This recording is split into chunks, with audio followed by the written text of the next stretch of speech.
Doctor, let's talk a little bit more about being diagnosed or getting diagnosed. And we know how important that is, but if you're the patient, that's probably one of the toughest things to do is to actually first admit that there might be a problem and Right. then go in to get it diagnosed.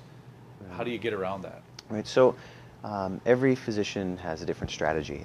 In my clinical practice, I really advocate that having Alzheimer's disease is absolutely nothing to be ashamed of. Common things happen commonly, and Alzheimer's disease happens to all of us. If you're 85 years or older, you have at least a 45% chance of having Alzheimer's disease.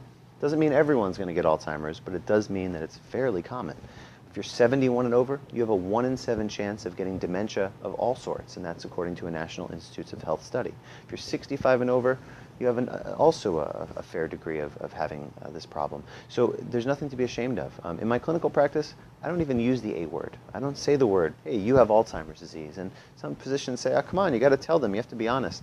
Honestly, there is no 100% way to know what a patient has unless I have a piece of that brain. And I tell the patient, quite frankly, I say this every day, you know, Mr. Jones, you have a memory problem. Something's not like it used to be. You know, if you want me to take a piece of your brain, I can tell you exactly what's going on. Just about every time They that don't go patient for that. says, no, you know, it's okay. So I say, Mr. Jones, you have a memory problem. Your brain's not working as well as we'd like it to be, but I can put you on a multimodal, a comprehensive plan for treating the symptoms you have now, as well as potentially to delay the symptoms that you have from progressing later. Let's talk about that a little bit.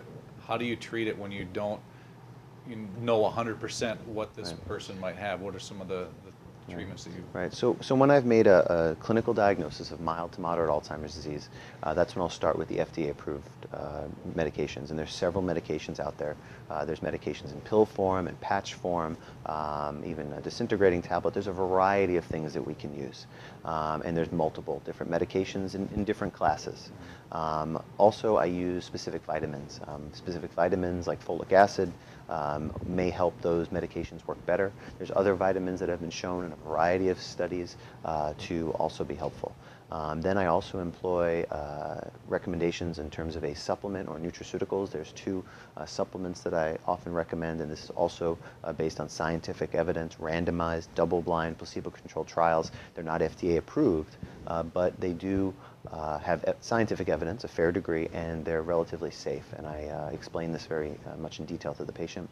And I also use a medical food that's indicated for the metabolic processes associated with Alzheimer's disease, and that's a medical food that you drink.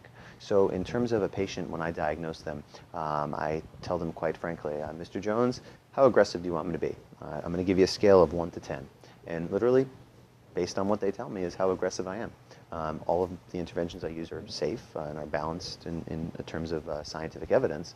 Not all are FDA approved per se, but I give the patient the option and I go from there.